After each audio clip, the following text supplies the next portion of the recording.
Thank you everyone for joining us.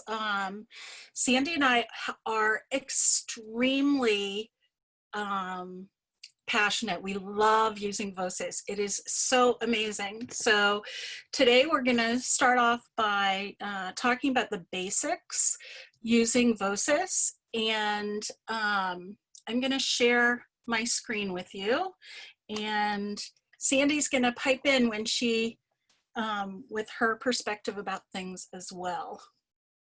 So it's nice to have all of you here. Okay. Okay, so here we go. So to get started with Voces, with Nuestra, historia and Notre, histoire, we presented this this presentation for you to help you learn those basics. So first, I'm going to just show you what we're going to be doing. We're going to give you a quick tour of Voces, what exists, what the possibilities that are already ready for you to use. We will talk about logging in, very, very briefly about syncing, how to navigate and get around Voces, and then we're going to get into the nitty-gritty of setting it up, creating a class, logging on as a student, assigning materials, and ways of organizing them with folders, and we're going to talk about grading assignments. And after this webinar, we're going to be doing another one about what you can do once you're ready to go beyond the basics and make Voces yours. Okay, so let's get started.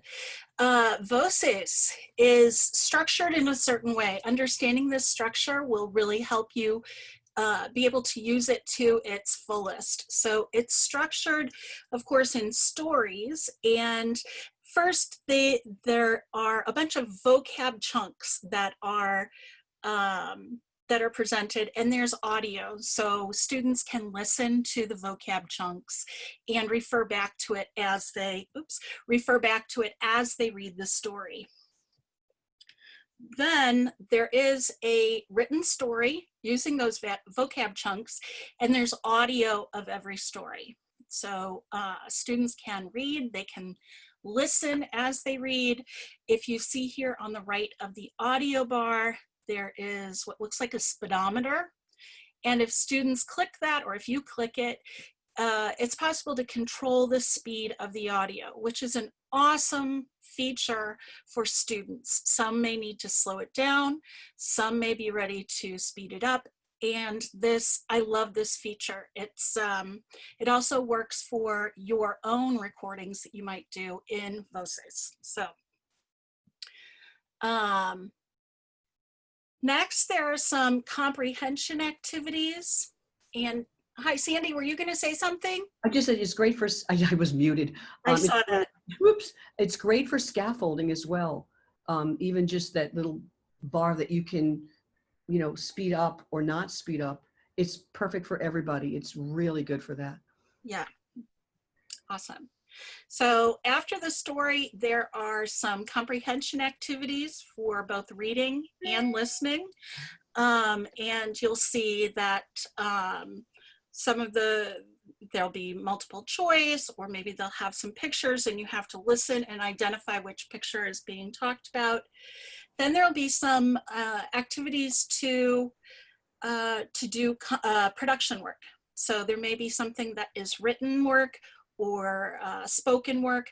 One thing when we get into grading, we're going to talk about this a little bit more, is that anything where the students have variability is going to require the teacher to grade each assignment. So let's go on. The next feature that personally I really love about Voces is that each story is retold in an alternate version. And so with this, sometimes it's from another person's point of view. There's something that's a little different to the story. So the story is already familiar to the students, yet there's something that's been tweaked. So if it's from a different person's point of view, you'll get to see other conjugations of verbs and things like that. They aren't explicitly taught, but it definitely helps expand students' understanding, but with that basis in something that they're already familiar with. And Voces is not grammar oriented. Voces is CI, but yet if a person wanted to pull things out of the stories and said, il a, je suis, you'll see that in there, but it's done from a story point of view, which I really like. It's, like I said, not grammar oriented, but you can see it inside of it. Right, everything is embedded in meaning. All right, so some of the features that Voces has already ready for you to use are can-do statements, and students are encouraged to self-evaluate with a pre-assessment at the beginning of each unit. Sorry about that. And then ongoing assessment of the specific can-dos throughout the unit. And then at the end of the unit, there's a can-do checklist where it keeps track of their answers at the beginning of the unit, and then how they've progressed as they move through the stories.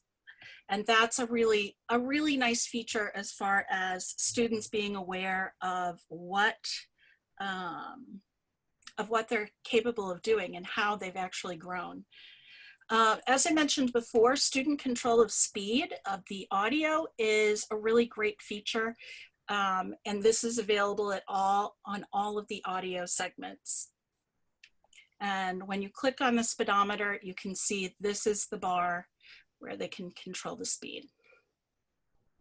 Okay, so they're also, each unit is separated into a bunch of stories. Some of them are short and some of them are longer. And there's some kind of similar theme that runs through it so that they can increase their understanding and be successful in reading about the characters, about the people that are in the units and the stories themselves. And so maybe you could just mention something also about the culture, how the culture is embedded in there as well. That is, yes, that's something that we really enjoyed a lot. And in this particular unit, the stories, there was a story that that took place in Monaco, and then there was another story that took place in Senegal, right? And so there's a lot of culture that is already embedded from all over the world, and which is also really wonderful. There are IPAs throughout the book for assessment, and you can see they're already set up for you. They're already related to a can-do statement, and they're really awesome. They're really, it's amazing that they're already here and ready for you to go. The ones that are speaking assessments have recording that is available for the students to record themselves, etc. And we don't know like how many people are into the IPAs. I know that's what Actiful is into, and a lot of school systems are moving towards that. And this program is basically I call it the one-stop shopping for the IPAs, especially the can-do statements, which everything is there, right, Michelle? I mean, everything is there at your fingertips. Right. Okay, so we're going to get started now, and we're going to start with logging in. So there are a couple of ways that you can log in. One is with the class ID that you've created and your user ID. If your school uses an LMS, learning management system, either Canvas, Schoology, Google Classroom, or Teams, those can also be synced. You can sync your classes in your LMS to Voces, and that one you're going to need a school administrator to help configure that process. But I would definitely recommend it. If you use one of those learning management systems, there are a lot of benefits because the assignments that are on Voces, they'll be in the calendar on Voces, but they will also appear in your LMS. So my school uses, Sandy and my school, we use Schoology. And so students are already familiar with using Schoology. Those assignments go there. They can access them through Schoology, and the grades are synced to the gradebook in Schoology for us. Michelle, can I ask a quick question? Does it populate your Schoology calendar as well? Yes, it does. So we have so there's an upcoming section, and it automatically goes into the upcoming section by the due date. You can make assignments in Voces that don't have a due date, and those, I don't believe those will show up on the calendar, but you will still see them in the, on the materials page with the assignments. Thank you. Sure.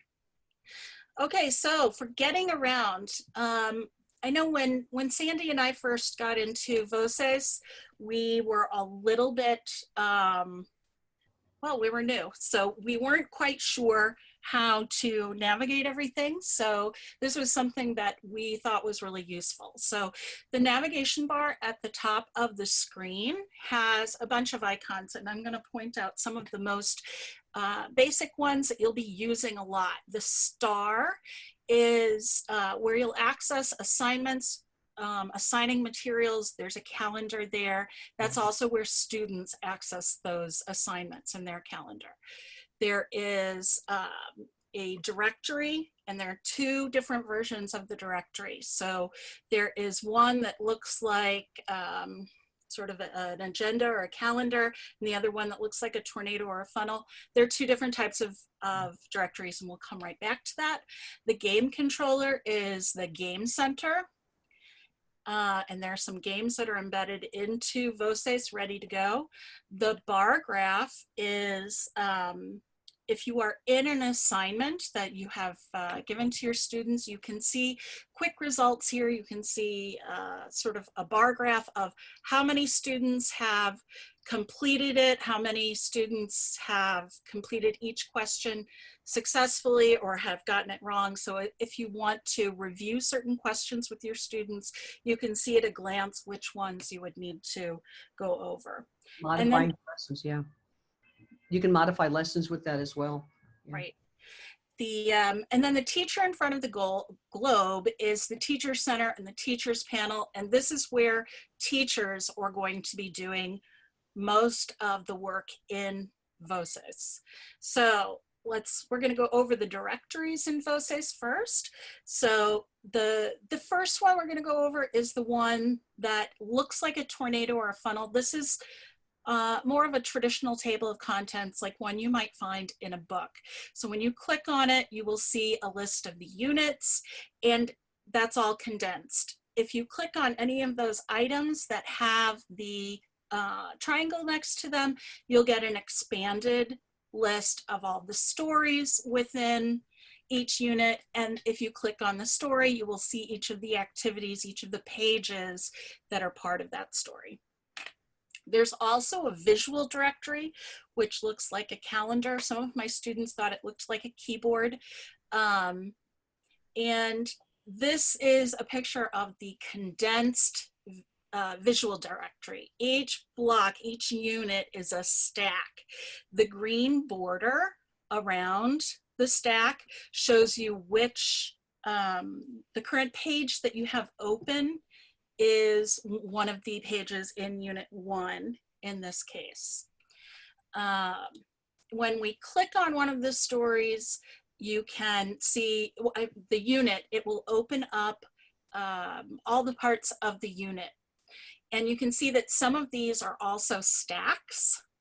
And so the stacks have additional pages. You can see it looks three-dimensional, whereas this first page here is just a single page. There's nothing underneath it. So if you click on this, this stack, you will see all the parts of the stack. And you can see which story you're in right here above all of the boxes. and so you won't be lost. So when you want to move around the program, you'll see right underneath the navigation bar, there's the hierarchy of pages. So the page that you're currently on is this one, the last one in the list, Activité 3, Choix Multiples, but that is part of this Petite Histoire 1, which is part of Unité 1, which is part of Notre Histoire 1. And so especially if you're using multiple books, if you're teaching multiple levels and you're in different units, whatever the case may be, this will help you. You can always click on any earlier part of the hierarchy of pages in order to get to that page. So if you click on this this part that says Unité 1, that will bring you to the first unit page with all the stories for Unit 1. Okay, so if you're in the visual directory, you can also move around in another way. The first box on each page says back, and that will take you back to the previous level.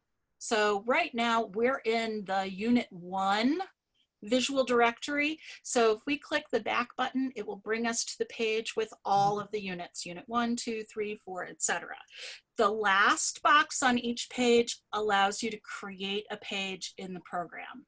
So this is a really quick and easy way to add pages, which we'll be discussing in the second webinar today.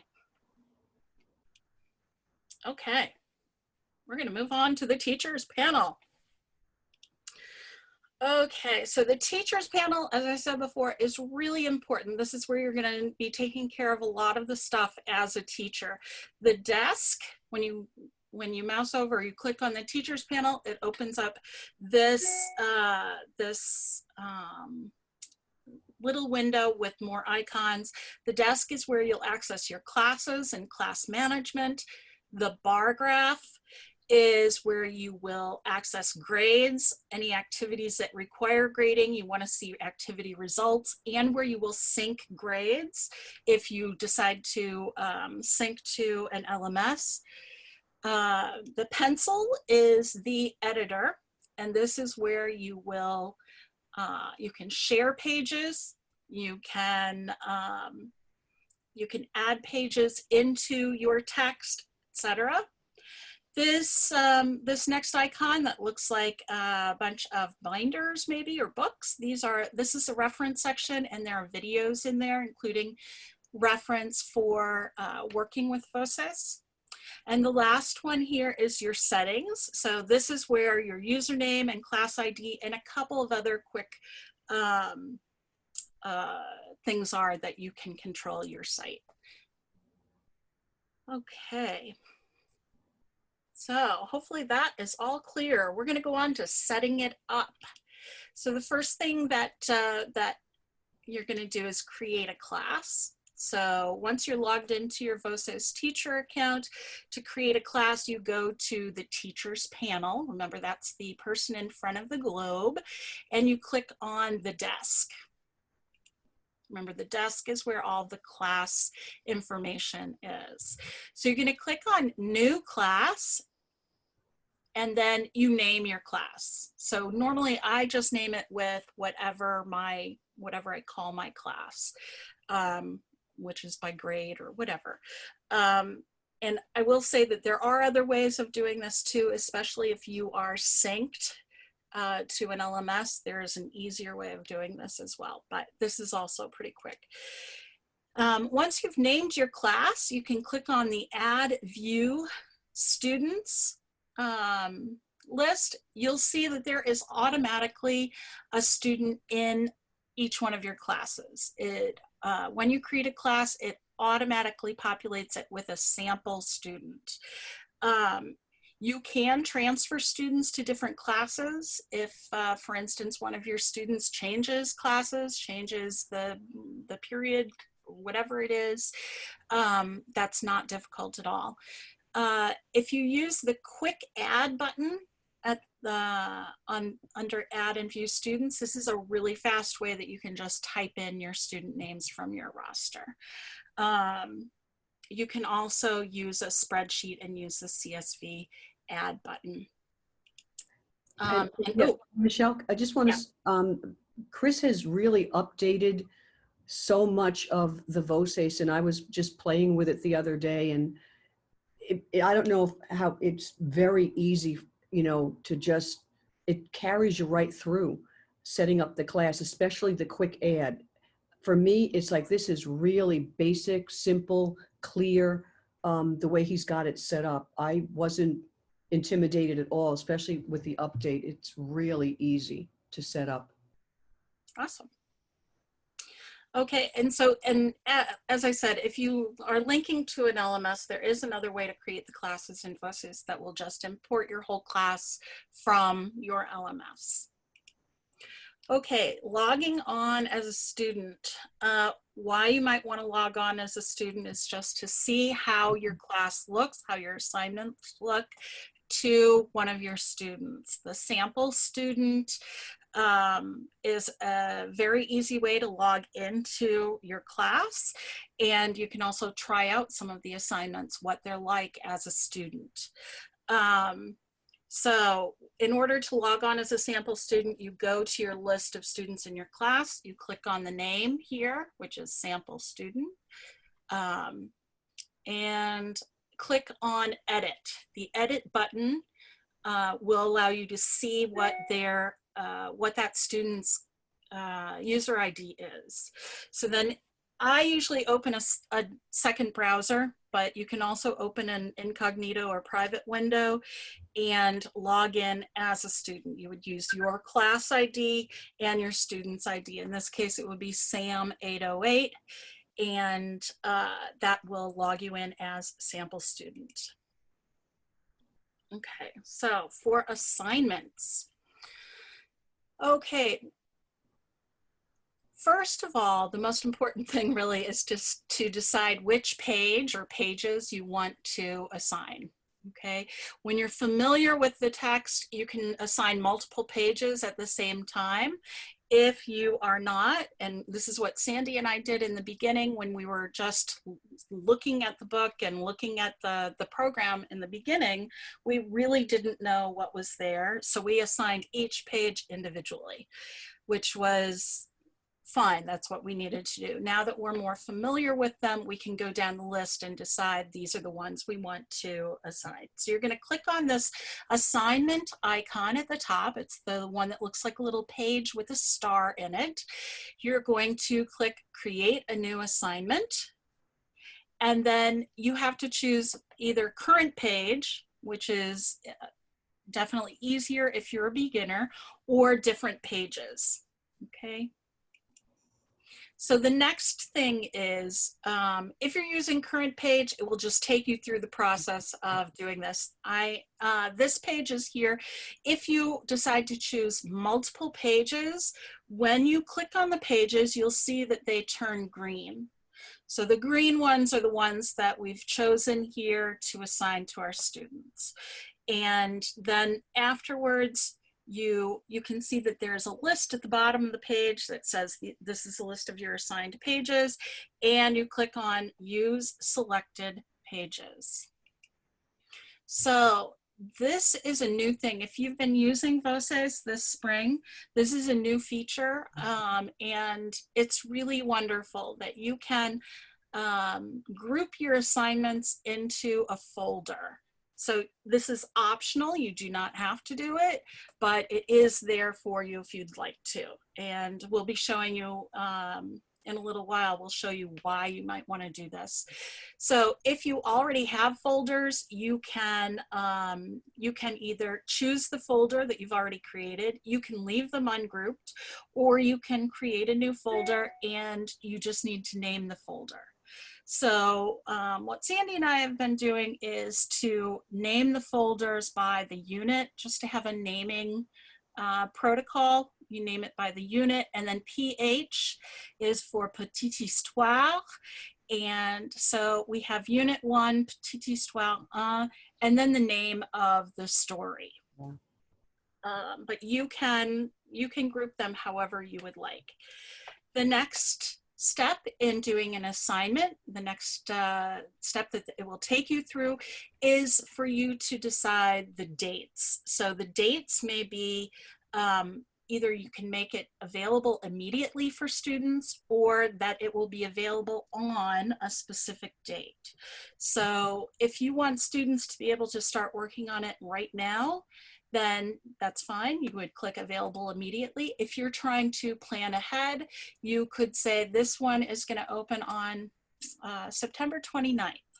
And then you also, if you're opening it anytime later, you can click the box if you want students to see that they have an assignment before it's actually available. It'll show up on the calendar for them. Next, you need to decide when is the assignment due.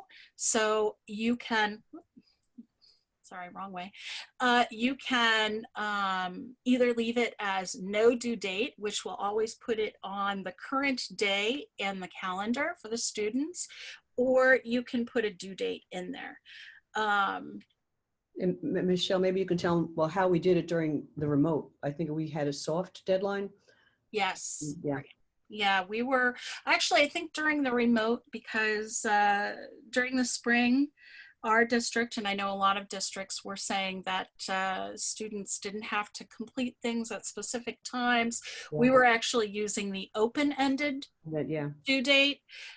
But of course, that also leads to students turning in work a lot later. Yeah. So you have to decide how strict the due date is. If it's a hard deadline, the assignment closes after the due date.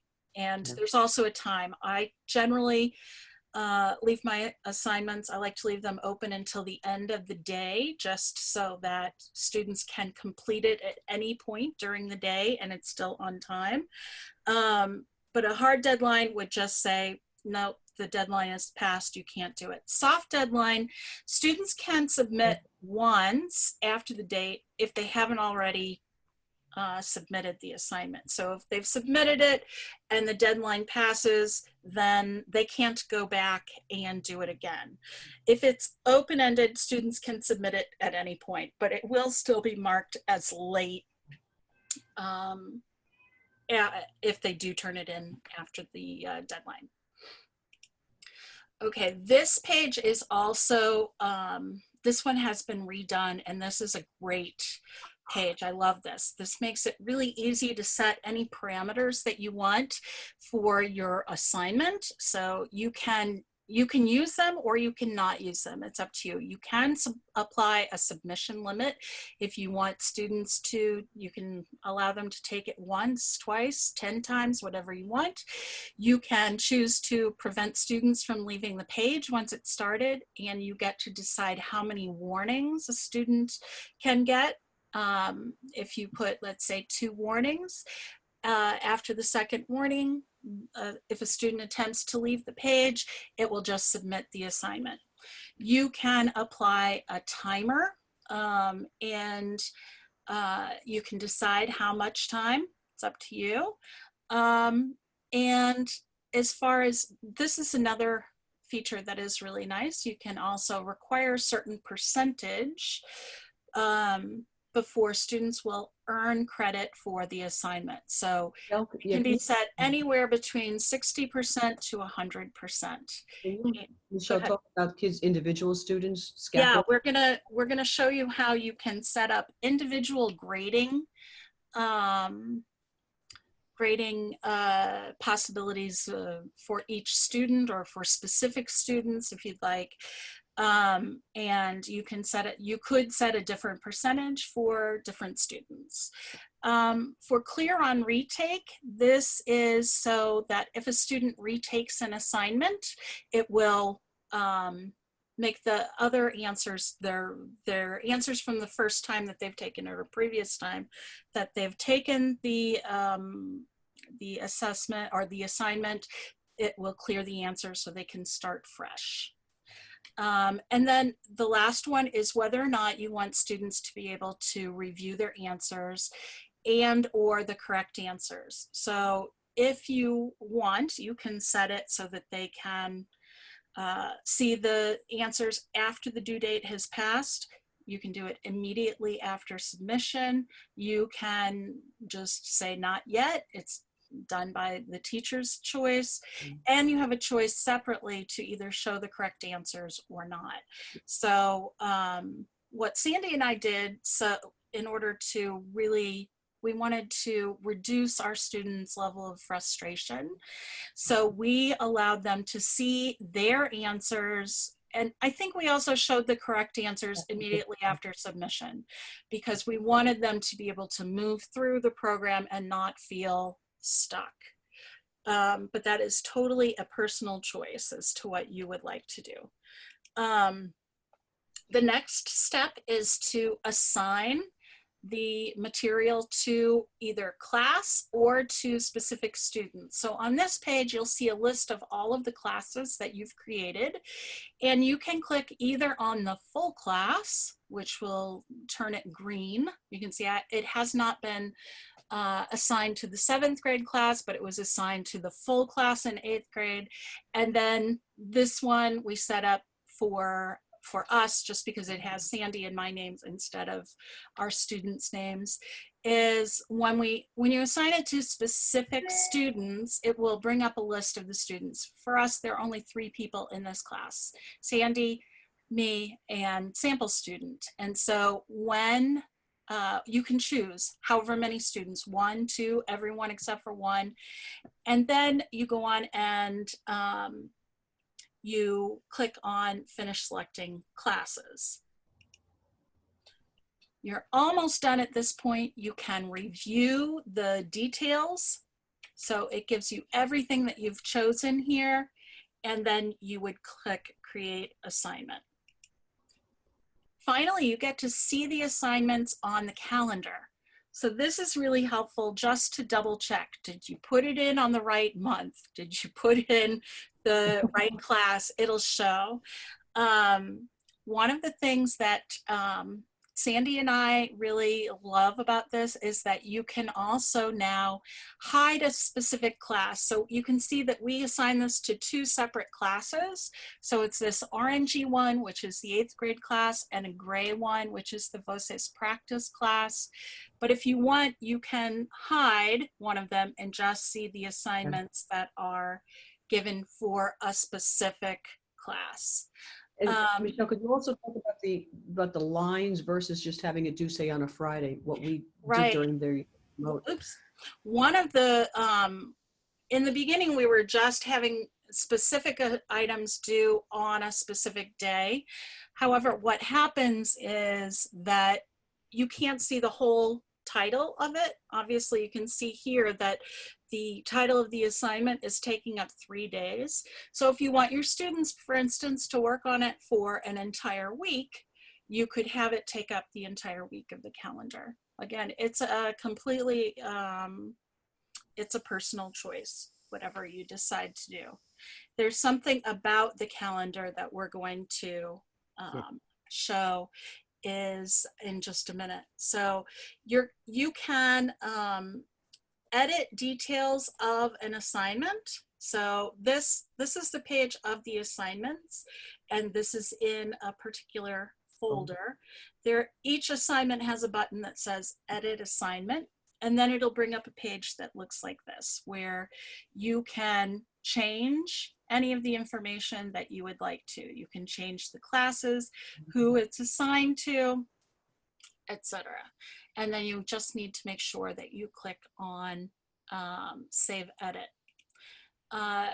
There are we're going to give you some more images to go with the when you're assigning to a full class or to specific students. So again, you can see that your classes here, you have the full class versus specific students buttons for each class. If you click on the full class, you'll have a chance to edit class specific details. This is useful if, for instance, you're assigning the same material to 2 or more different classes and you want them to have different parameters or different due dates or whatever.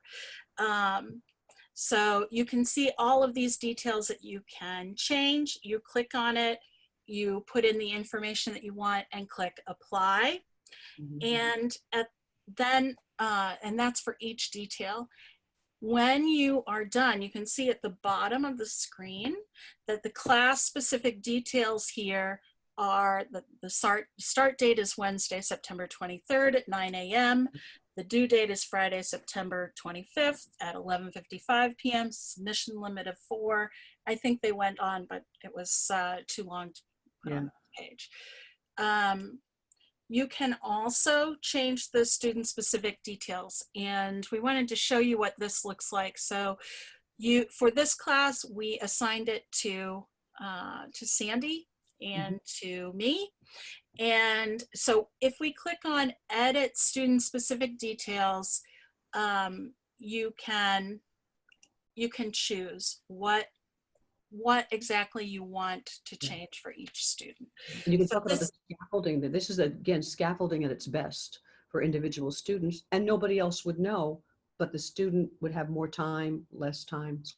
Right. Do you want to talk about that? Yeah, no, I think that's really important. So you can see that there are class specific details if you want to set for the whole class, but if you have students who have special needs, who need extended time, who need more attempts, who need whatever it is that either you feel your students need or that they have as an accommodation, you can take care of it here, and it is private. You can also, if you have students who need more of a challenge, you can put more challenging parameters there for them. All right, so on our calendar, this is what I wanted to say, is that on our calendar, we noticed that the story assignment came up below the 2 activities. So this is a close-up of that page, that this is the assignment Manon va à la plage, and there's activity 1 and activity 2. Now a student really should read the story, or you would go over the story before doing the activities. So there are 2 ways you can actually take care of this. So one way is to set the times for the assignments so that the first one opens at, let's say, 8 o'clock in the morning. And then the second one, which would be activité 1, the first activity would open at 8:05, and then 8:10, etc. And those will control the order in the calendar that they show up. Can you also tell them how you numbered them? You decided that we should number them as well. So you would see 1, 2, 3, 4, 5 if you had them on the same day. Like activity 1, we actually named them. I think that's actually in the text too. Okay. Yeah. So you can also set the order of completion within a folder, and we're going to show you in the next section how to do that in a folder. Okay, so assignments and folders. Folders are a new feature in Voces. So when you've created a folder and you open your assignments page, you'll see this is what we named our first folder. U for unit 1, PH for petite histoire, and then the name of the story. So we're going to go over this, all of the different icons, what they mean and what you can do with them. So the arrows mean that you can drag and drop to rearrange the folders. Okay, that's a really handy feature. The pencil allows you to edit the name of the folder. The circle with the X will disable the folder so that students can't see the assignments. The advantage to this is that you could set up your assignments for the whole semester or for however many weeks in advance and make it so that students can't see them yet if you wanted to do that. The double stacks allows you to edit any of the assignments within the folder. We're going to show you how to do that. That's a really nice feature.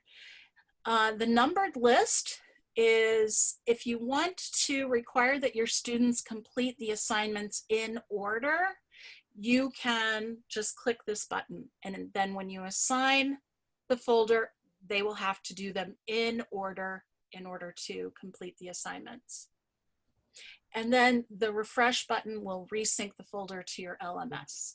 So if you change something in the folder, you can just click this button and it will resync if you are synced to an LMS.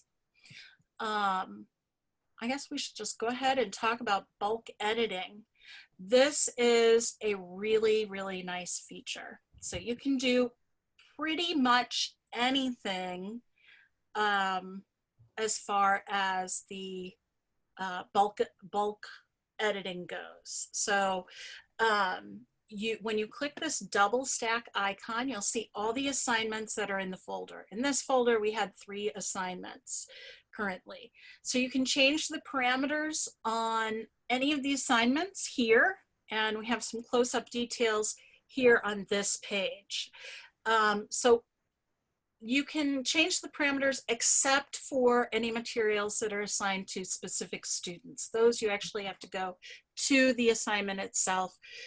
It's just too complicated to have everything for each student here, I think. But so what can you do? You can change the folder that an assignment is in. You can change the start date. You can decide, oh, I don't really want to show it early. You can uncheck that. You can change your due date or change it to no due date. You can change the strictness of the deadline. You can put on a submission limit if you didn't. You can change the number of submission limits. Same thing with prevent leaving. You can put on or take off a timer and the number of minutes. The same thing with the required percentage, clear on retake, whether or not you're allowing review. Mm-hmm. And these 3 are for recording assignments. So this one's not a recording assignment. So these are not, these are not enabled, but you can, for assignments where you're asking students to record, you might say that they only got 1 chance to record, okay?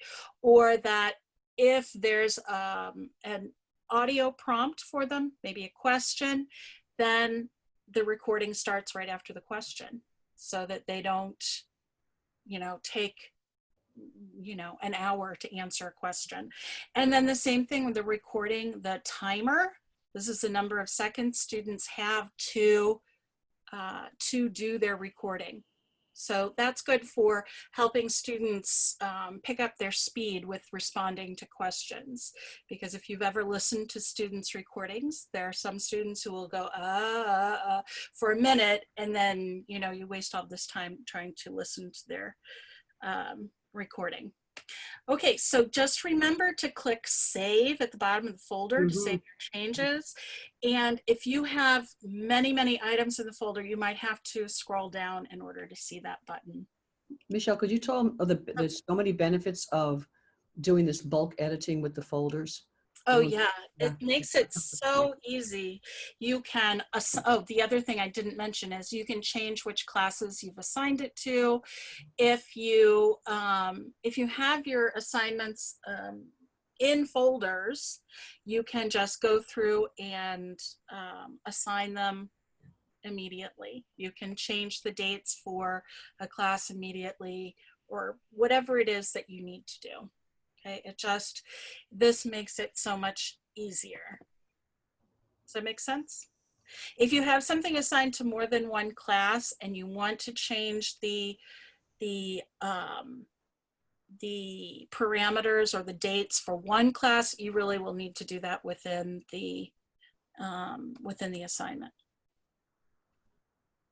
Okay, so if you want your students to complete assignments in order so for instance, you want to make sure that students are doing the vocabulary page, and then they're doing the page with the reading, and then they're doing the activities in order, because typically the activities start with the simpler ones and go more and more complex, that you would click this button, the numbered list button. These items within the folder, you can drag and drop to change the order. So, you know, it makes it very easy to edit that. Okay. All right, so for assignments, some of the things that we recommend that you try, especially if you're new with Voces, so with Nuestra, historia, and Notre, histoire, is to assign some materials. You make a class, assign some materials, log in as your sample student, and do some of the assignments. Even if you just try a couple of the questions, just to see what it's like from a student perspective. We also recommend that you check out the calendar view and the list view of assignments from a student's perspective. One of the things that that happens with students, but which does not happen with teachers, is that when a student submits an assignment, it will disappear from their own calendar. So they won't see it as an item that they need to do. But if they do the list view, they'll still be able to see it because it will have the incomplete items at the top of the list and the completed items at the bottom of the list. Are we good so far? Sandy, does it look like everyone's holding on? Yeah, Are there any questions in the chat that we need to talk about right now? Or can we move on? Or Erin, I don't know. Question about folders a second. When you put several assignments within a folder, does the calendar populate with each assignment or with the folder? Because the number of small activities could overwhelm people on a calendar. So I'm wondering what that looks like. Yeah, you know, so the folders are really new. We didn't have folders in the spring when we were doing this with our students. So it just happened like last month. Yeah. Chris said that if you sync the assignments to an LMS, it will move the whole, it will make the folder of assignments into one assignment. Which Awesome. is great. Thank you. Which totally. is really helpful, I think. We were talking about that last night, how usually you might have like 10 things across on the Schoology, and now it's one, so it doesn't overwhelm the students or even the parents if they were looking at it. And I think, Michelle, isn't it true that all the, you know, when you're adding up the scores, it will be one score, Right. You know, 10 points, 10 points, 10 points. It'll be 30 points in that folder, in that assignment. Right, that's what Chris said, is that that folder of assignments will be a compilation of all the points of all of the pages or activities within the folder. So instead of having, you know, 10 point assignments, you might have one 100 point assignment for the folder. Will you guys be willing to share this written presentation with us? Because I'm a slow, like to reread things. The video is great, but I would rather reread what you've written. Yeah, we've been talking about that with Erin. So Erin, we're gonna just need to discuss to figure that out, like how that works. I have a timing question. Yeah. Okay. So like there's several options for assignments and stuff. Like it's like we wouldn't assign all of the assignments in a unit, right? We pick and choose the ones we think would. Yeah, you pick and choose. Yeah. Absolutely. You do not need to assign an entire unit. In fact, when you go to page,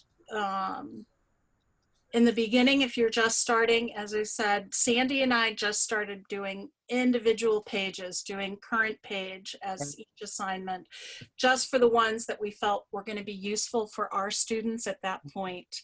At this point, there are certain stories that now we've done with several classes, and we know, or we've done the updates that we want for our students, and we know which activities that we're going to assign for that. And you might want to concentrate on the writing or the oral, you know, and you don't have to choose. Like we would say, right, Michelle, we said, well, you know, let's concentrate on, not on the writing at this point, but let's concentrate on the oral and the listening. Yeah. And so it's really, pick and choose what you wish. Yeah. So I have a question, and I know it's a little bit off the topic, but it's very basic. It's when you're teaching live, because I am going to be remote. So I have Google Classroom and I'm synced to Google Classroom, am I using, and I'm using Google Meet, do I present the pages and the stories using Google Meet, or do I have to open a second window? I'm not sure how that works.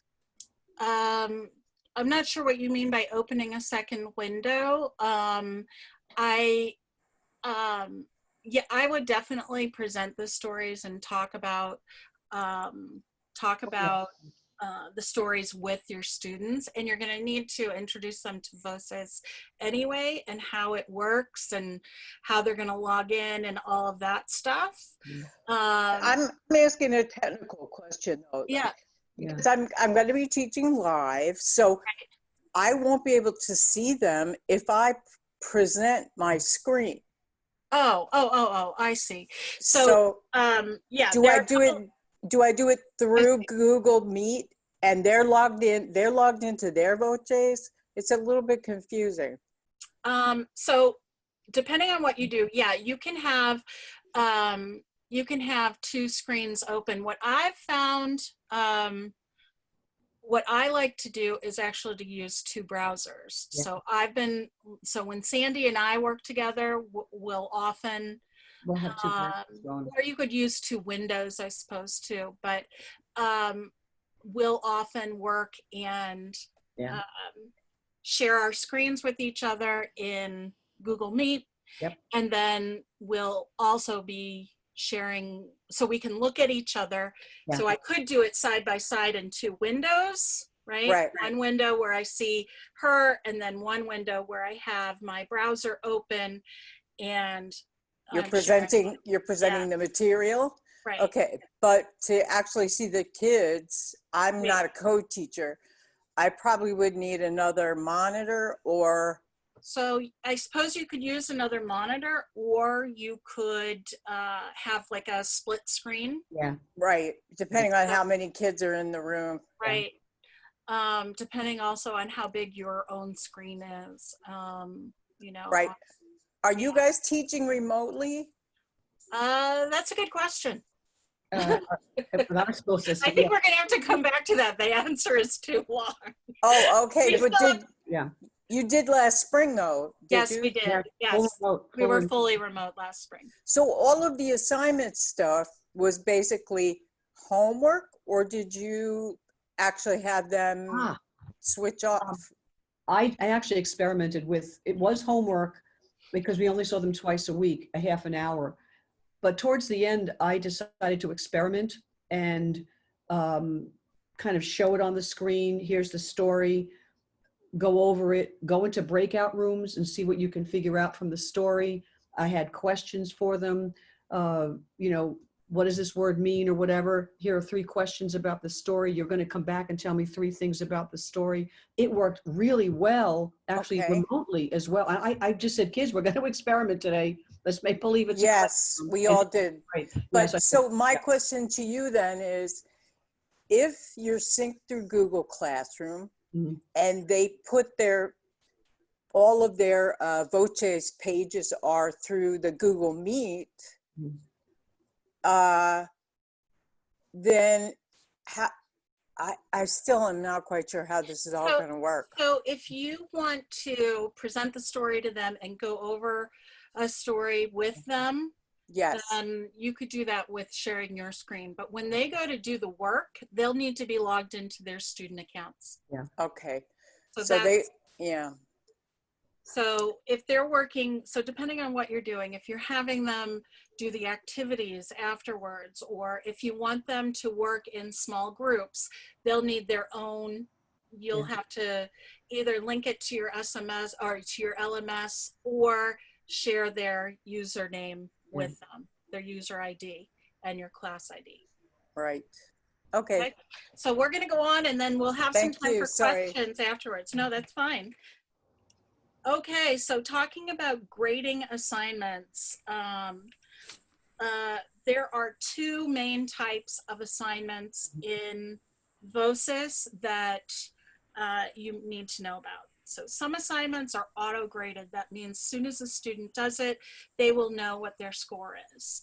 Those things are multiple choice or matching, which could be listening or reading. And so the program automatically scores it. That's the bonus. It's quick, it's easy. They don't have to wait for you. Some assignments require teacher grading. So those are recordings, any kind of written answers, basically anything that has any variability. Okay, so, and the other thing that you need to know is that at this point, late submissions require teacher approval as well. And we're going to talk about what we've done with those. Yeah. Okay, and what some of your options are. In order to do grading, you're going to go back to the teachers panel. Remember, this is where so much of your stuff is. Click on the grading tab. That's the one that looks like a bar graph.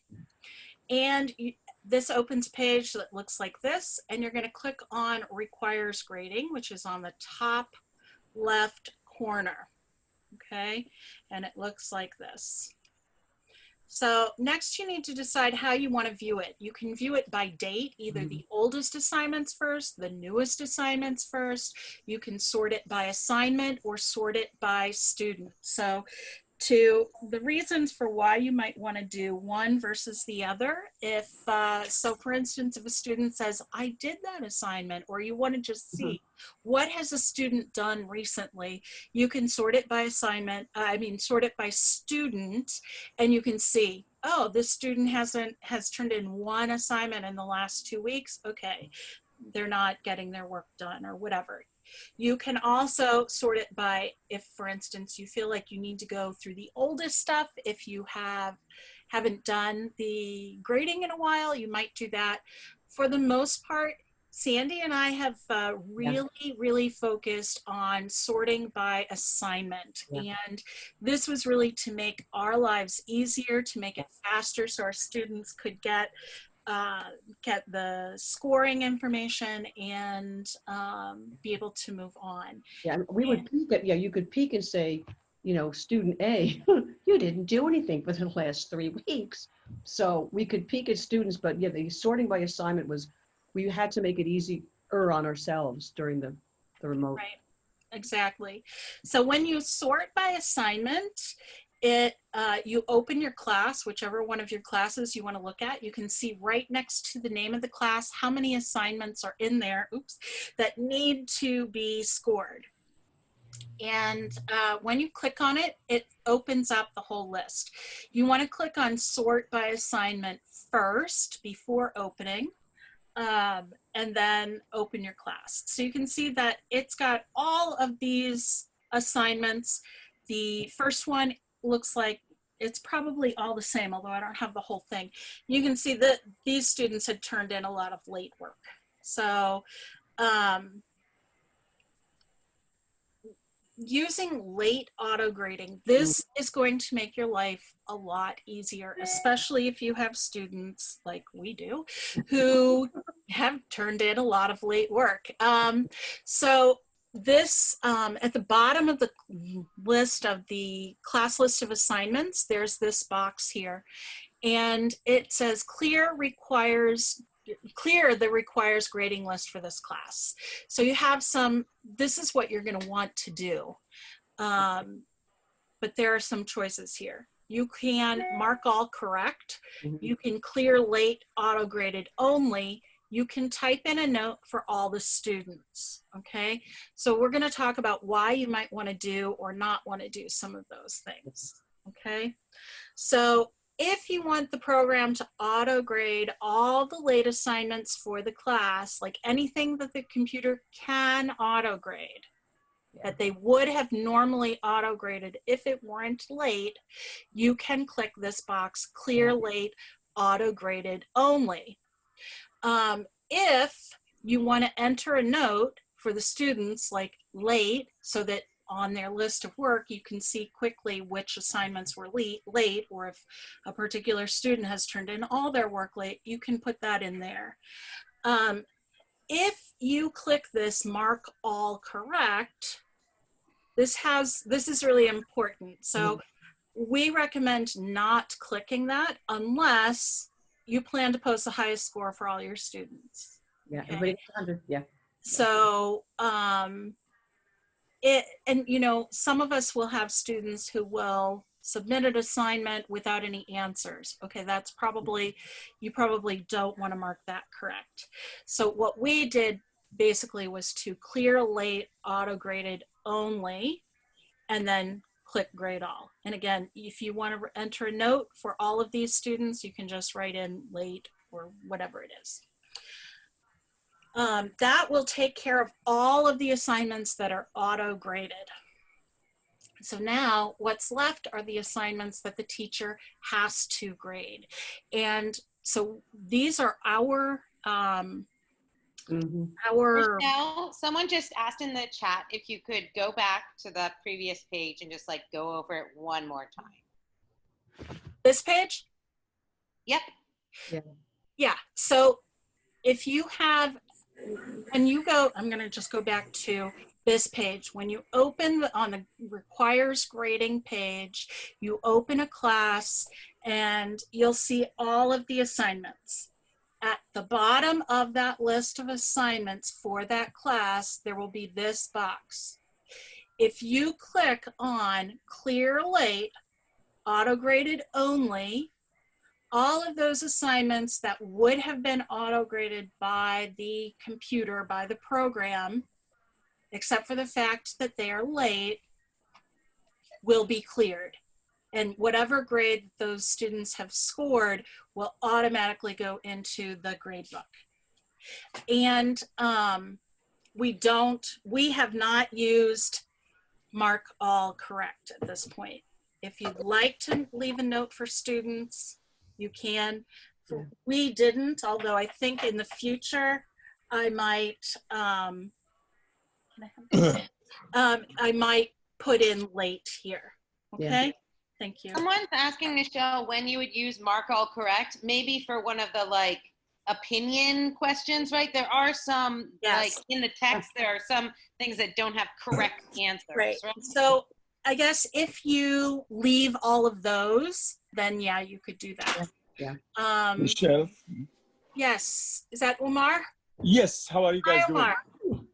Yeah, I'm a teacher. I teach French in Philadelphia for the other viewers. So mark all correct, I would use it when like for a completion, like I ask them to draw something after they watch a movie. And if like I have 10 students and they all submitted their drawing, I can use mark all correct to give them a grading. I don't know how you would do like a drawing assignment in, would help. yeah, I don't know how you would do a drawing assignment in Voces, but yeah, It was just anything an like that where you would get credit an for example, it. But Yeah. Right, they have to complete a work and then they all get a credit for having completed that work. Right. Yeah. So the only caveat I would give to that is that if you have a student who submits but hasn't done work, you won't know that if you don't actually see the assignment. So, but you know, for the chances that that might happen, that may be worthwhile.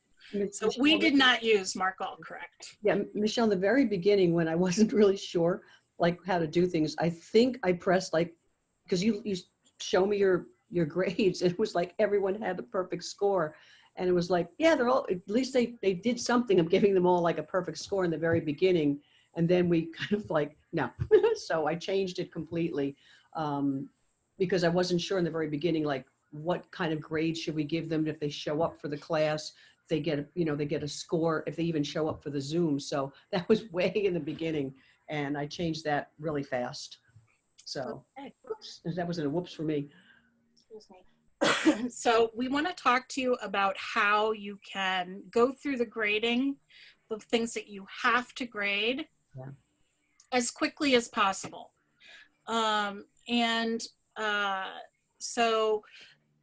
First of all, if you use sort by assignment, it will give you a list of all of the assignments that are the same first. Okay, so that they're all grouped together. So what you would do so you sort by assignment and you're going to score all the same assignments consecutively. This will make it go much more quickly. So you click on the student's name or anywhere on the line for the assignment. It will open it up so that it looks like this, okay? And you're going to, right here under marks, you're going to click check all right here. This is this. And everything is marked with an X when you open it. Checks all will turn everything to a green check mark. That means it's correct. And then you can go through the answers really quickly and click the check mark to turn it back to an X for anything that isn't correct or doesn't earn credit. And so there is an answer key with suggested answers. And if you create your own assignment where a student has to either write or speak, you'll create your own answer key. That will make it really quick. So once you've done this, however many times, 3 or 4 times maybe, to go through the rest of the class and all of the assignments, it gets really fast. You'll just click checks all and then go through quickly and say, oh, that one doesn't count, and that one doesn't count, and that one doesn't count. And then at the end, you click save. Michelle, can you tell them what happened when I was like sailing along and you said, show me your grading, and I had like, what, 300 assignments or something? Oh yeah, that requires grading. But because Michelle had said, okay, let's do it this way, we'll just go by the assignment, click all correct, and start, rhythmically going through it. I was able to go through it really well, and I did a good job, but, it was like 300 and something, right, Michelle, assignments, and it was like, oh my gosh, what happened? I didn't know about this. So I was able to literally grade. And Michelle, I said, have lunch or something, come back. And I was able to really grade well. So that was something I learned from the ground up. Like, yeah, it really, do the assignments, press the button that says all correct, look at your answer key, and then you can just figure out how to answer it.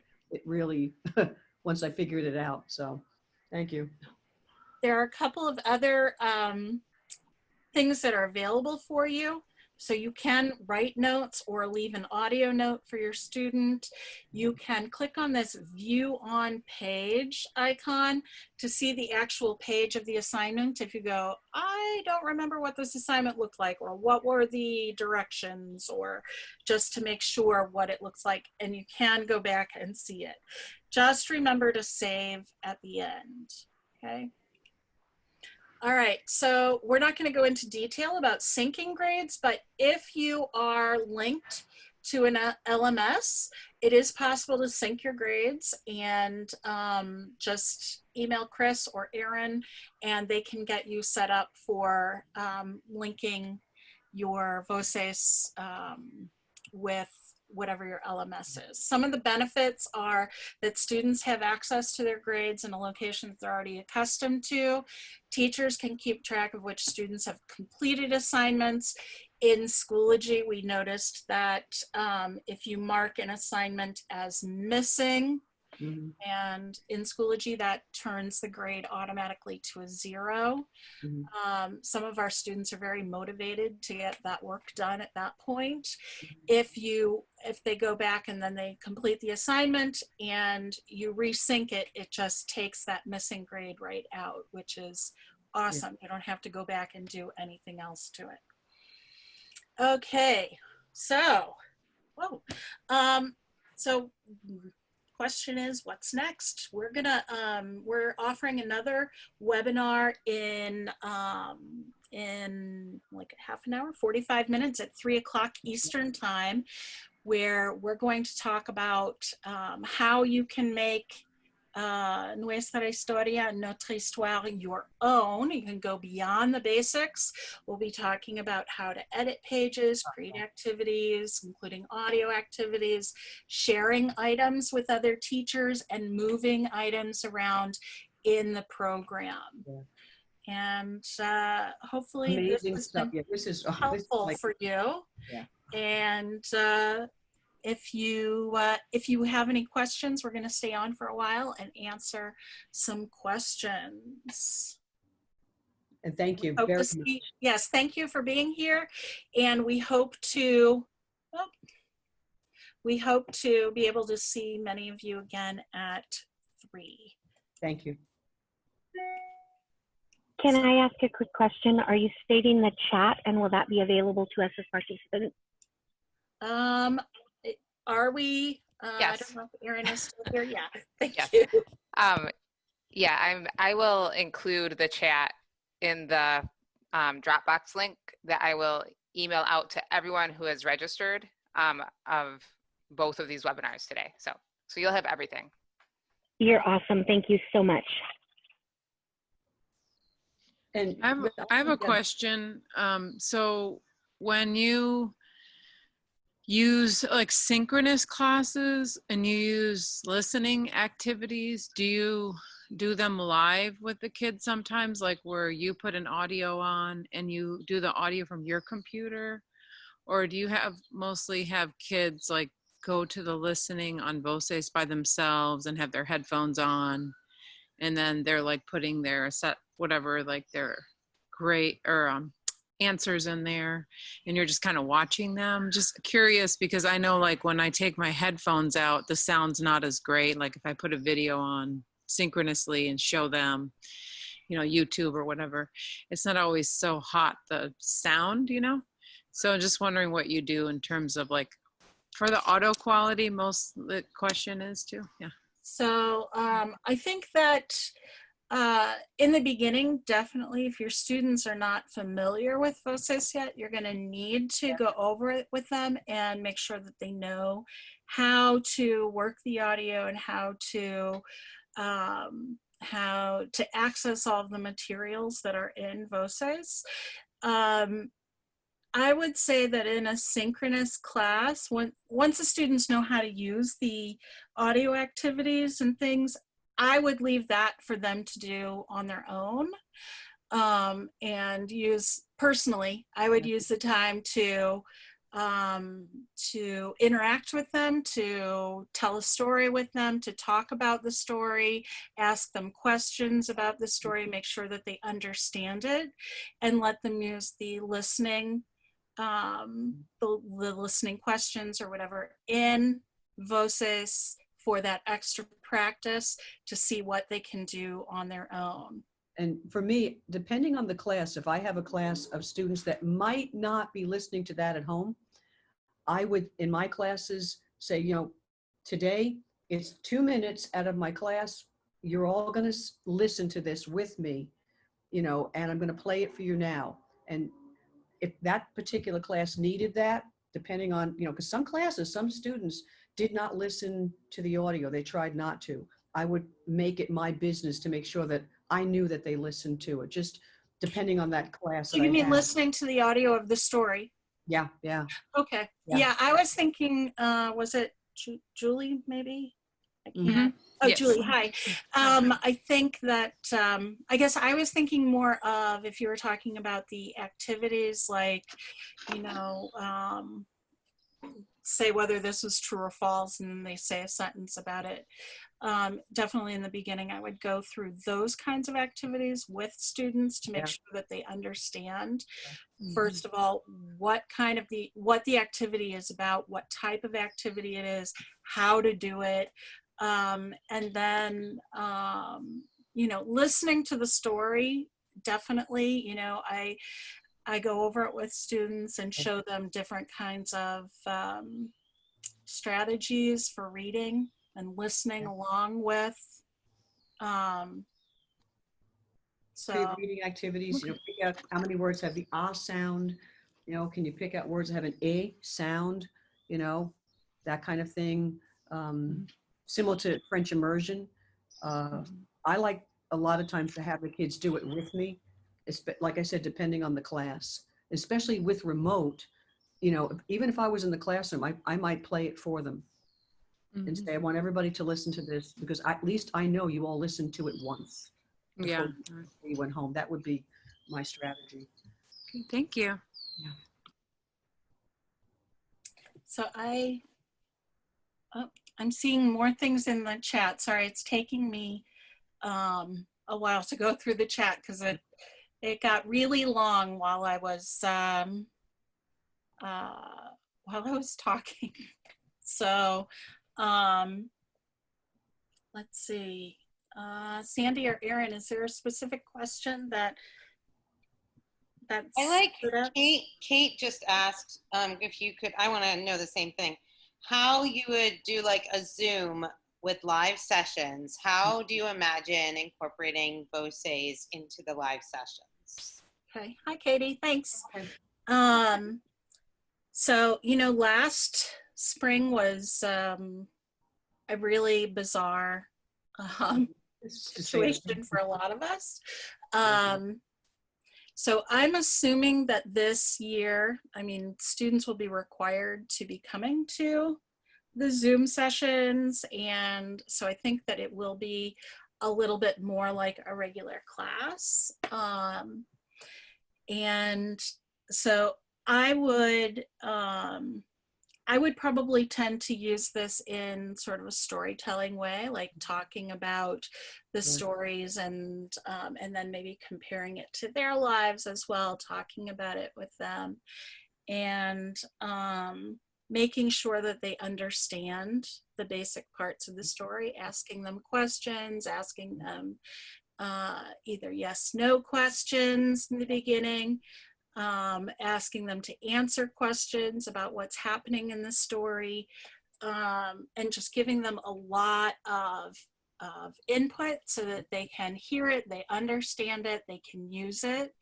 And then, and since we're using Zoom, we can do breakout rooms, and I do like to use those to have them talk with each other. And you know, Katie, you can take, say you have true false questions and the questions are in French. Léo est un chat ou Léo est une souris. You can take those questions and do them live in the classroom as a prep for when they do it at home. So you can take anything from the Voces, true false questions, you know, qui, you know, who is it, qui le dit, and just use it in the class. Right. You know, and like I said, breakout rooms are great.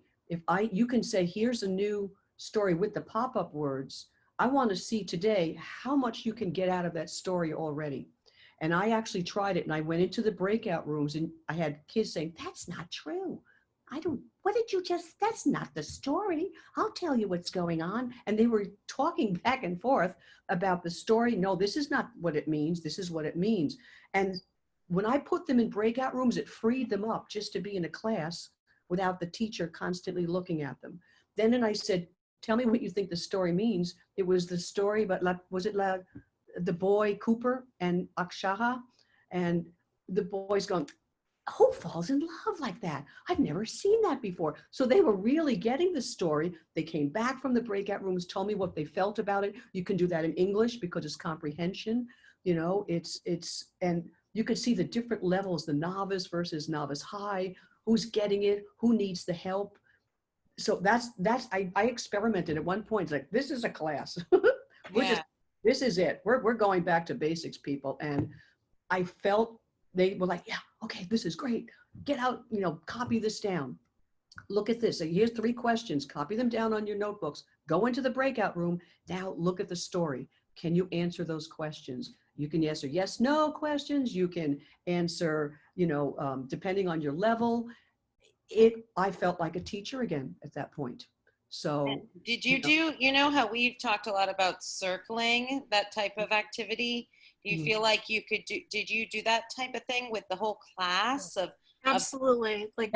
So I'm thinking about what Sandy's saying. I'm thinking about one time where I read the story to them, like a sentence at a time, and then would pause after maybe the first sentence and ask a question, you know, who says this, or where is the person, or is the person saying this or saying that, or, you know, whatever it is. And then some students will answer in one word, some students answer in a phrase, some students will answer in a full sentence. And then you can just come back with different types of questions. So yes or no, either or, and then more open-ended questions, and then going through and then just sort of cycling through different questions, adding the next sentence, and then going through the story so that as you're doing it, they're definitely understanding what's going on. And how about the chunks in the story? Like you have chunks of vocabulary and expressions. Once they sort of understand those expressions, then you take them out of the story. Instead of saying Leo is a cat or he's a mouse, you could say, you know, Miss Lewis est une élève ou un professeur. They understand the chunks and they can really bring it into the real world, which I would play. It's so easy to play with those chunks because we call them the chunks of vocab and expressions, that they lend themselves beyond the story. So you can play with that too. Take out things that, you know, even expressions like this, like alors and maintenant, you can not use them in a traditional way, but if they're done in chunks, you can now have them speak as real people in a real situation in your breakout rooms and with you in the class. Right. What was the most effective way? I hear you guys talking about breakout rooms and kids talking, so I envision some volleyball reading in a breakout room and things like that, right? But what was the most effective way you found to share the story with them once they went into a breakout room? I'm not so sure I'm ready for them to open the Voces because I think my kids will get distracted and start digging through that stuff. Mm-hmm. So I'm wondering how you shared just the text you wanted them to focus on once they went into breakout rooms. So in the breakout, you know what? I think actually in the very beginning, I didn't have them do it, but after we had been doing it for a while, I definitely did have them use their book. So they were logged into Voces. But I would say if you've gone over the story enough, that they are familiar with at least some of the details, then they go into a breakout room, and between 3, 4, 5 students, hopefully they can reconstruct a lot of the details, right? They can discuss, what do you remember, even if they're discussing in English at first, and then, okay, so what can we say in the target language? So if they've heard it a lot, then they should be able to reconstruct a lot of that language. And I was really specific. I decided not to let them just fly around in just like the breakout rooms, there are 3 questions you have to answer. You have to also maybe, each person in that breakout room will tell me like 3 parts, 1 part of the story, 2 parts of the story. I had to make it specific, and time element as well. You're getting like 3 minutes in the breakout room or 4 minutes in the breakout room. Now I'm bringing you back. And the 3 breakout rooms or 2 breakout rooms, I didn't have many students at that point. I gave them 1 specific job, and the second breakout room had another specific job. And once they had the 3 questions, they could ask the students from the other breakout room in the general session, all right, you've got the answers to these questions, ask your question. And somebody from the other breakout room will answer it. So I was able to really do a lot with that. Once, I thought I have to go back to teaching. I have to feel like a teacher even on the Zoom. And, I also said, have a notebook ready or a piece of paper ready, because now I'm going to put the whiteboard up, and, I want you to write this down so you can actually use it in the breakout room. So they really liked that. It was like, oh, pencil, pen, yes, I'm doing something. And they said they really enjoyed it. They said they felt really good. I said, what is your opinion now at the end of this? And I said, okay, good, because we're doing it on Thursday too, We're using like whiteboard, Sandy, yes, and the students can use their dry erase markers, which they always love to do. And I, like I said, I used the whiteboard, and once we got the security issue fixed, because first time we did it, someone had hacked in. When they upgraded our security, the whiteboard was a really powerful tool for me, because it felt like I was in a classroom again. It was as close as I could get to a classroom, and I loved it. And you can use it really well with Voces as well. Now, can you take the text of a story and copy and paste it into like the chat box in Zoom or no? Easier way. I can add on that. I mean, Um, I would imagine if you're in the editor, you can definitely copy things. You can, I think it you can depends without the editor. Annie, did you do that? Annie I Varga? think there's an easier way, I think.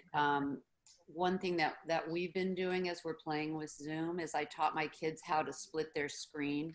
Just the one finger drag, create two tabs. And so I have my say my Google Slides up on one tab. So I'm not, at that point, not reversing my screen. We're just in a Zoom window together. So they end up with two split windows. One is their Zoom, and then the other one, they can just split their screen and they can go into the presentation themselves. So they're not looking at what I'm presenting. They just open their Google Classroom and they can go to the presentation themselves. So when they, that way with the split screen, when they go into their breakout room, they can see, they can just see the questions or the story. So they have the story in front of them, their breakout window is right there, and that way they can be looking at whatever it is you want them to look at. They don't even have to write it down ahead of time if you have it on a slide or you have the Voces story. So just do that split window. That's great. Thank you. That is a great idea. I was thinking of doing something like that with a Nearpod where the teacher can control the advancing, right? So if I build it in advance, I can really lead them through it until they're experienced. Yeah. This is going to overwhelm me. I mean, like, I'm super geeked out by all the fabulous things I can do as a teacher with this, but I think my students will do the same thing, geek out and click through everything when I want them to slow down and take it in small bites, because I'm getting second year and third year kids that are really end of first semester from the year before, right? So I don't want them to feel like, holy crap, I have to know all that. What? Like the ocean swimming thing? Like, take it easy, people. Michelle, remember when we actually were pressing the button, like the kids can't see it? Because I had 6th grade students saying, I did 16 assignments over the weekend. So we started to write, remember that? It was like, Sandy, click, click, click, click, click the little apple, because some students think if they do all the assignments, no matter what they are, I had students say, what's this thing called Nuestra historia? Oh, no. Somehow they were able to get into it. I said, don't touch that. That's not French. We decided that we only want them to see what we want them to see. And that's a beautiful thing in Voces, that it's there, but you only see them what they need to. Because some students will get ahead for various reasons. Some because they are challenged, they want the challenge, others just to get through it. And that's not what we wanted. That wasn't the point of doing the lessons, right, Michelle? If you want to, yeah. Woo. Michelle, I have a question. Yeah. So I've been attending all the webinars and things. I used Voces last spring, but I'm wondering how you and Sandra start with the novice lows, like right at the beginning, because I have novice mids and stuff, but if we're going to start right at the beginning where they're, this year, are you creating some PowerPoints or some Google Slides with some pictures and then introducing vocabulary, establishing meaning before you're diving into the story? Especially my colleague Annie, who she's got the babies, the 1As. I have 6th graders also. I do an intro. So what are you doing for that? And I know that we have a Voces collab, Nuestra Historia collab group. So I would love to see us share to lighten our load, share some slides that we're doing. Michelle, can you talk about the popovers? And we talked about introducing it to 6th grade. So if you want to take it, Michelle, so one of the things that we really started doing in the spring. So I'll preface this by saying that we did not start using Voces until we went remote. Because we didn't have it before then. And so, so our experience is not with, brand new students, but we'll tell you about what we were thinking about doing in the fall. Is one of the things that we did, and we're going to be talking about this at the 3 o'clock webinar, is we added a lot of scaffolding into Voces, and we used a lot of the popovers. I don't know if you know what those are, where you hover over your mouse over words that are in blue, yes, and then the meaning pops up. That really helped a lot of students. And I'm seeing, can you send the link? It's the same link as for this one, as for this webinar. It's the same link. It's not a different link. We'll just take a short break and then come back. So we did a lot of scaffolding for our students because, you know, there are a lot of students who will get lost without that. And so we really found that it was super helpful for them.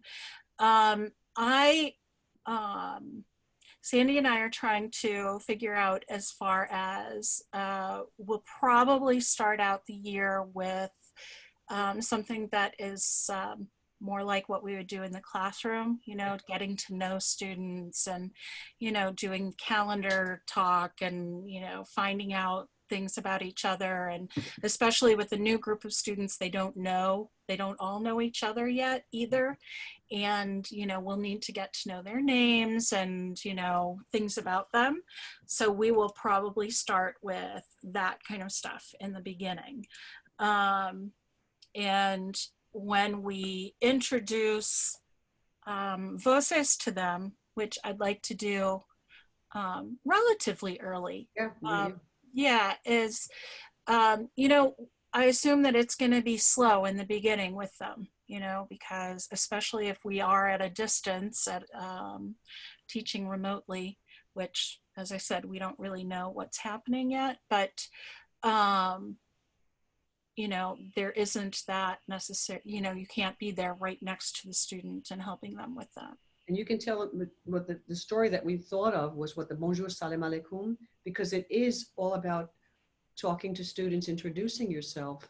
And that's what we actually have been working on, pouring over the vocab in the story, which ones should be, you know, popovers, and how many times should we put it in the story. Students who are pretty quick at picking things up won't need to touch those words. They'll just be blue words. Those who need it over and over again, as novice students, will have it there whenever they want as their reference. So yeah, right, Michelle? I mean, that's, yeah. Thank you. Oh, Kate, I love that question. Can I embed Textivate? I don't know the answer to that question. Do you know, Erin?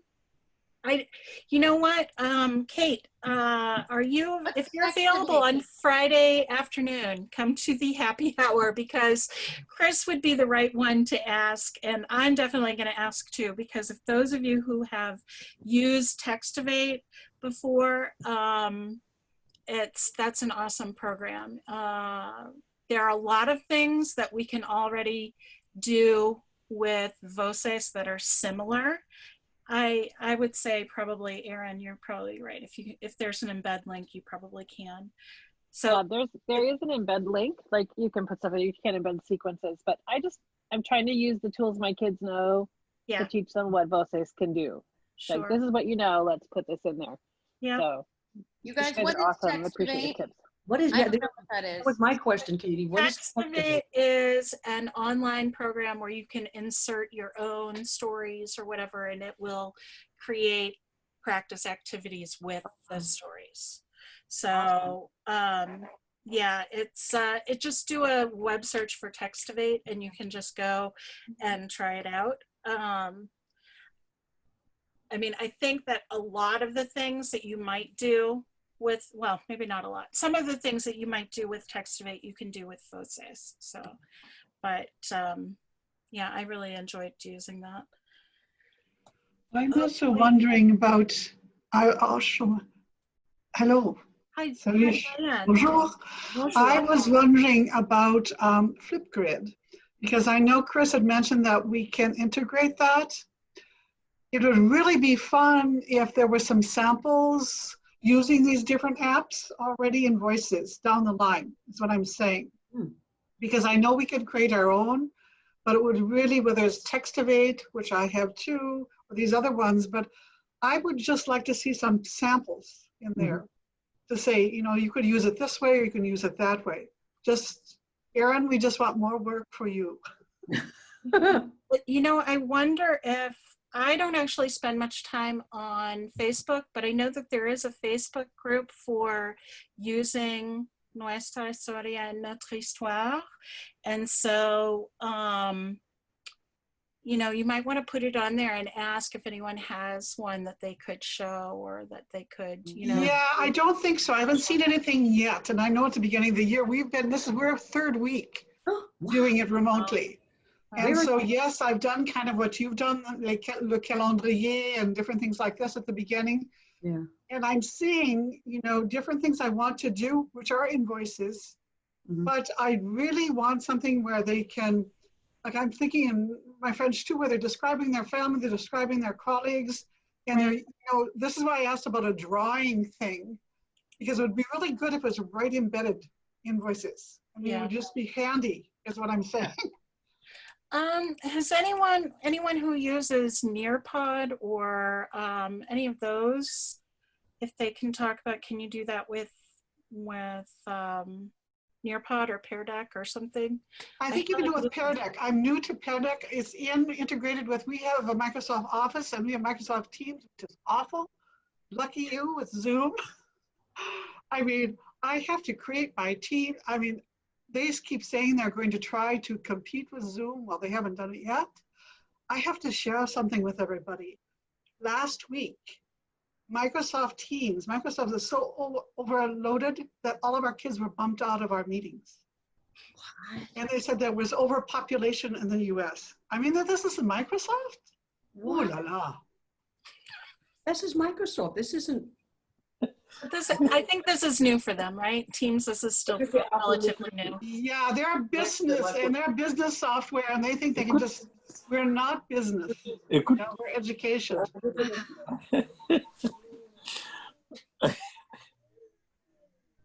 Omar.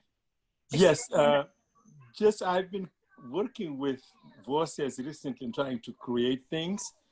Oh, right. So my platform is Google Classroom. And then what I did is I linked those two things, Voces and Google Classroom. So what I have been developing with Voces is I used Nearpod. And Nearpod is, in my opinion, one of the leaders in teaching at this moment, because they have already, within that Nearpod, they have Padlet in the Collaborate. They have recently introduced the video. You can create a video like Edpuzzle. And then you can do your drawing. They also have Flipgrid. So all of those tools that I forgot her name that she was asking, you can use them with Nearpod, and then you can embed that in Voces, in content only. When you create a page, use it as a content only, you embed the slideshow. When you play it with your kids, it can be either student-paced or if it's live, it depends on the kind of code that you are getting for your class. You embed it in your Voces, you play it, it's there. It's easy to embed. Unfortunately, we are not Google. We have to use Microsoft Teams, Microsoft Office. That's the problem. Well. So then I take the Google slides and have to put them into PowerPoint.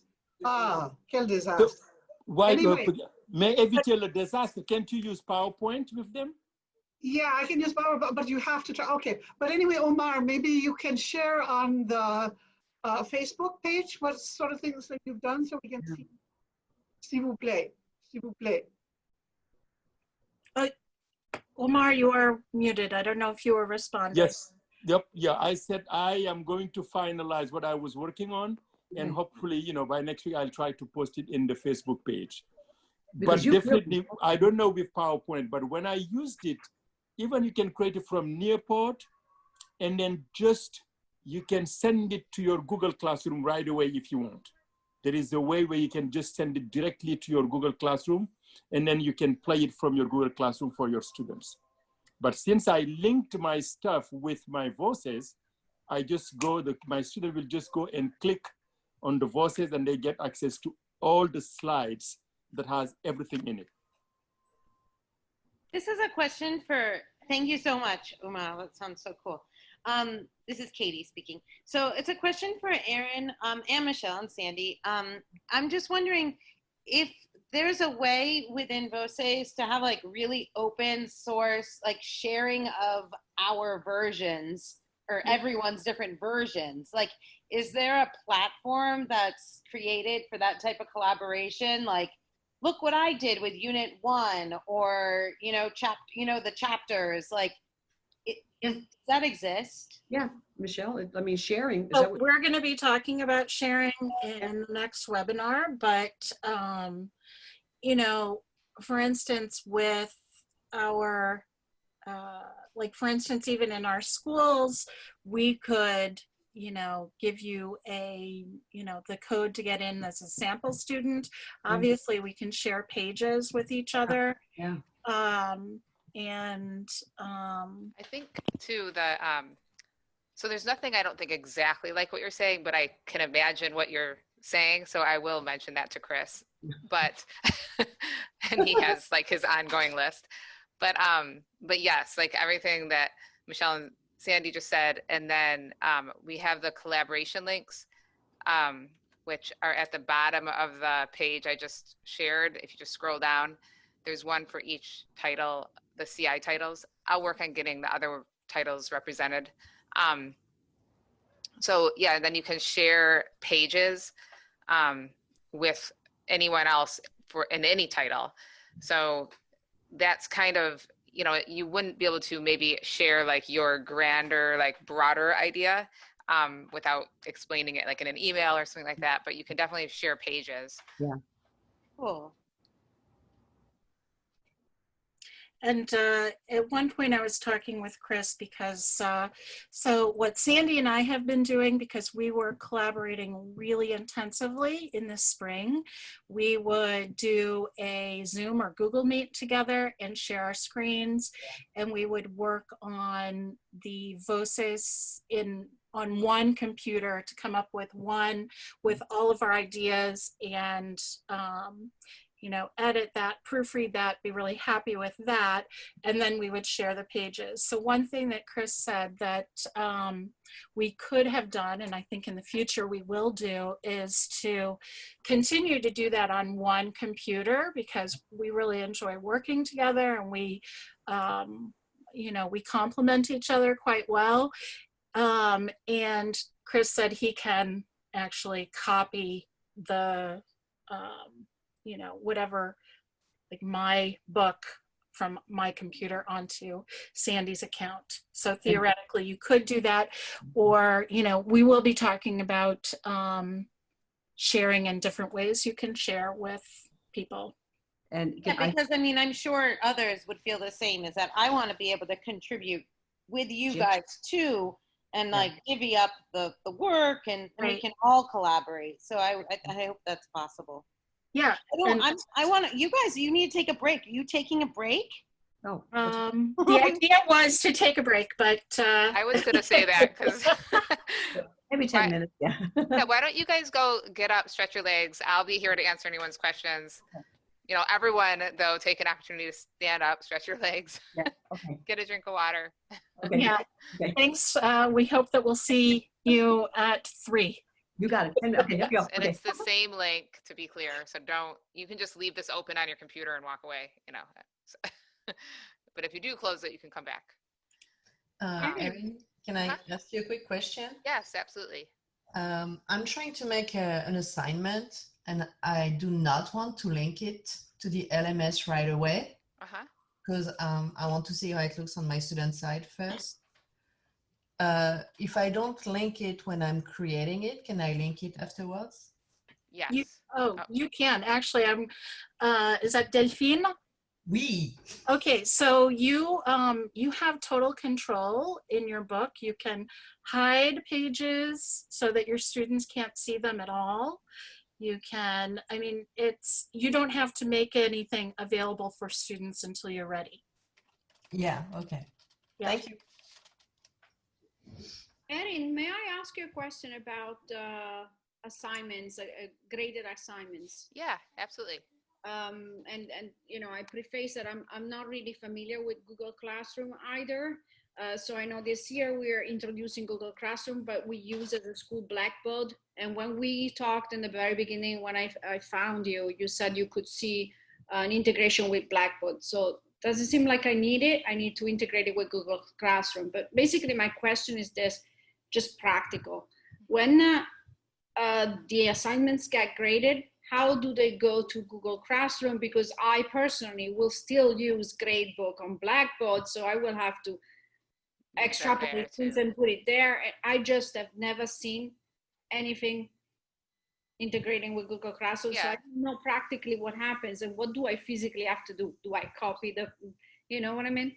Yes, absolutely. Let me, I'm going to reclaim host really quick, and I'm going to share my screen and pull up just to show you, because it's really simple and it's relevant to anyone, even if you don't have an LMS. So when you're ready to, like, so basically like your students complete assignments in Voces, you access those assignments and grading and results here. And once you're ready to sync those grades with your LMS or to print them out for your records or, you know, anything. So again, this is applicable to even those without an LMS. You just come down here to Gradebook. And from here, you just select the unit or units that you want to like capture in that report, and then the class or classes, and you can generate as many reports as you want.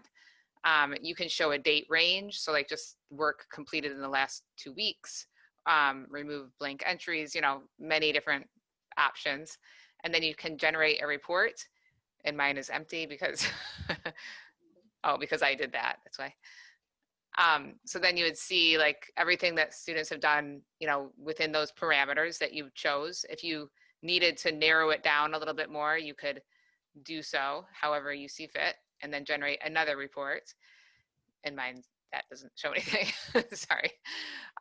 But then once you have that snapshot of like the grades and that, and you know, like the data that you want to export to Google Classroom, as long as you're logged in through your LMS, you will see an additional button that I don't, because I don't have an LMS, next to print report, and it will say sync with LMS. And you just click it and it will send them to Google Classroom. And from there you can send it to whatever. And that's the same with like Canvas, Microsoft Teams, and Google and Schoology. And if you don't have an LMS, you can generate the report and then create a CSV. And it's like a Excel document, basically. So like I just downloaded that, and if I open it up, it will just be like something that I can edit so that I can get this data configured properly for whatever program I have, you know, to upload it, ideally. Or if like the program doesn't allow uploads, it's at least an easier way to copy and paste.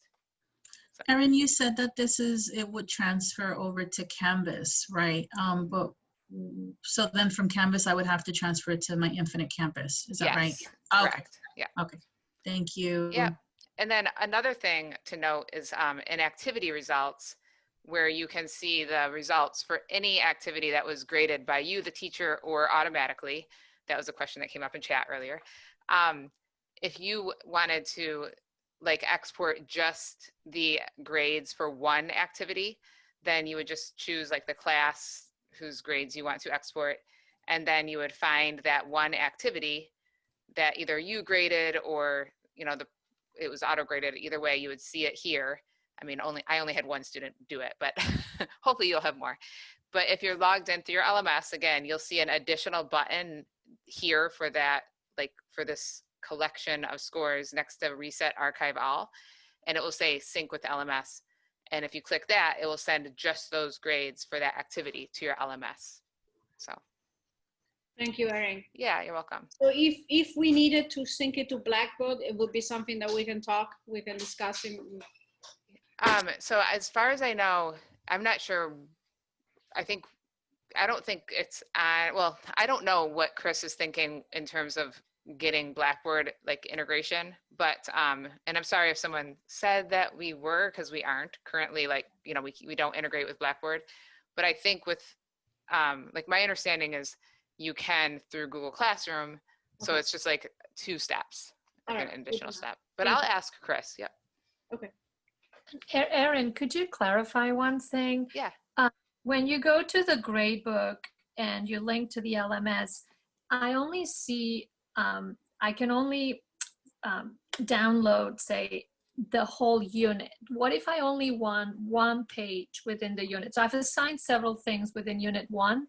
I only want one assignment syncing, and I don't see that option. Yeah, so that's where what I just said with activity results. If you just go to activity results there on the left, and then choose your class or classes, and find that one assignment. Okay. Then you'll see a button here next to Reset Archive All, and it will say Sync with LMS. And it will just sync those grades for that one activity. So it's either one activity at a time or a whole units. There's not really anything that, is in between. But Rosa, that's what Sandy and I did during the spring, because we were not moving through an entire unit. And we were going, especially in the beginning, we were going really slowly with our students because we didn't know quite what we were doing. So we synced grades for each activity separately. And one of the things to point out is that you can see in this list of activity results which units and which stories and which activities have been assigned, because there's the little assignment icon next to it, if that makes sense. See, Erin is pointing to it now with the cursor. And so you can see, like, okay, I don't need to deal with, you did 5, you can just go to each one. And then, and as Erin said, that right next to the reset, or if you open one again, next to the Reset Archival, there will be a Sync to LMS button. And someone asked if you sync grades and then more students complete it afterwards, you would, yes, you would sync again. So typically I used to, I would grade things and then sync the grades after the due date. And then, of course, especially in last spring, when we didn't really have a lot of accountability for students, a lot of students were turning things in late after the due date. And so I would go back and resync the same assignments. So yeah, I've done all that. I don't know, I'm gonna have to make an appointment with someone, because I do that and it tells me that it's synced it, but then when I go to my LMS and I refresh and everything, and it's not there, and neither is putting it under the category that I had. Yeah, well, it's not syncing, so that's why it's not under the category. So I don't know, I must be doing something wrong, or something is not.